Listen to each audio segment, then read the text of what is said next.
আমাদের দেশের জন্য যারা জীবন দিয়েছে, বিশেষ করে মাতৃভাষার জন্য, মাতৃভাষা ছিল না, আমাদের মাতৃভাষার জন্য অনেক জীবন দিয়েছে, অনেক কষ্ট করে তার টিকার ফলে এটা এসেছে আমাদের মাতৃভাষা। এই মাতৃভাষাকে সম্মান দেওয়ার জন্য, শহীদদেরকে সম্মান দেওয়ার জন্য আমরা আজকে এই শহীদ দিবস এতে এসেছি।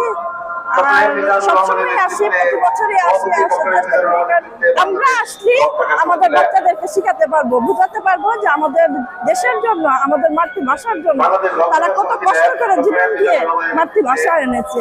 আমরাও শিখেছি আমার মা বাবার থেকে।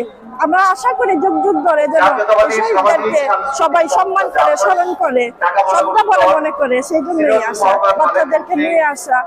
আমরা আসছি, আমার মেয়ে আসছে, ছেলে আসছে, আমার ভাই বোন, তারপরে ভাবি, সবাই আসছি এই আমাদের এই সংস্কৃতি গুলা শেখানোর জন্য, বোঝানোর জন্য। খুবই ভালো লাগতেছে। আম্মু, মামা, ভাই বোন সবাইকে নিয়ে আসছি, প্রতি বছরই আসা হয়, অনেক ভালো লাগে। ওনারা এই দেশের জন্য যদি জীবন অকাতরে জীবন না দিয়ে যেত, হয়তো আজকে আমরা এইভাবে স্বাধীনভাবে আজকে বিশ্বব্যাপী আন্তর্জাতিক মাতৃভাষা দিবস পালন করতে পারতাম না। সব জায়গায় যে প্রান্তে আমরা যেখানেই যাই, আমরা সর্বোচ্চ পাহাড়ের উপরেও যদি উঠি, তাও বলতে পারি যে আমরা বাংলার ছেলে, আমরা বাংলার মেয়ে।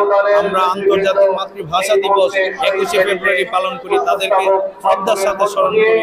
তাদের জন্য আমরা আজকে স্বাধীন সুন্দরভাবে কথা বলতে পারছি। তাদের গুরুত্ব এবং তারা যে দেশের জন্য শহীদ হয়েছেন, সেই ভাই বোনদের কোনো তুলনা নাই। তাদেরকে আমরা যুগ যুগ ধরে আজীবন প্রজন্মের পর প্রজন্ম মনে রাখার চেষ্টা করব। ফ্যামিলি নিয়ে কি এরকম প্রথমবার আসা?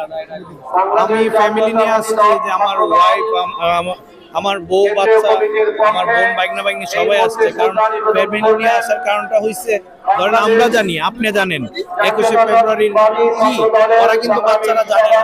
আর আমরা যদি না আসি, ওদেরকে শেখানো যাবে না। কারণ ওদেরকে দেখাতে হবে যে এই ভাষার জন্য যারা জীবন দিয়েছেন তাদের বিষয় শোনাতে হবে, বোঝাতে হবে। আর আমি বিশেষভাবে অনুরোধ করব, যারা ইংলিশ মিডিয়ামে ছেলে মেয়েদেরকে পড়ান, তারা যেন তাদের সন্তানদেরকে নিজের ভাষা সম্পর্কে জানায়, নিজের মায়ের ভাষা, যেটা শহীদ দিবস আন্তর্জাতিক মাতৃভাষা বিশ্বব্যাপী পালন করে, তারা যেন সন্তানদেরকে শিখায় যে এটা আমার নিজের দেশ, আমার নিজের ভাষা, এটা তোমাদের মনে রাখতে হবে যেখানেই যাক। আর ইংলিশ মিডিয়ামে হোক আর যে কোনো মিডিয়ামে পড়ুক, নিজের দেশ তারা না বলে, এটা আমার বিশেষভাবে অনুরোধ থাকবে। সব গার্জেনরা যেন, সব বাবা মা যেন তার সন্তানদেরকে বাংলা ভাষা সম্পর্কে জানায়, শিখায়। আসলে 21শে ফেব্রুয়ারি হলো বাংলা ভাষা মাতৃভাষা দিবস। এটা আমাদের মাতৃভাষা বাংলা। রিসেন্টলি কয়েক বছর আগে এটা মাতৃভাষা, আন্তর্জাতিক মাতৃভাষা দিবস করা হয়েছে। আমি প্রতি বছরই আসি, না খুব একটা না, আব্বু আম্মু, তারপরে বড় মা, এইভাবেই। ওর সাথে তো আমার আরো আরেকটা মেয়ে আসছে, ভাতিজা নিয়ে এসেছি, আমার ওয়াইফকে নিয়ে আসছি, ভাবিকে নিয়ে আসছি, আমার শ্যালকের ওয়াইফকে নিয়ে আসছি। অ্যাকচুয়ালি ফ্যামিলি সবাইকে নিয়ে আসছি।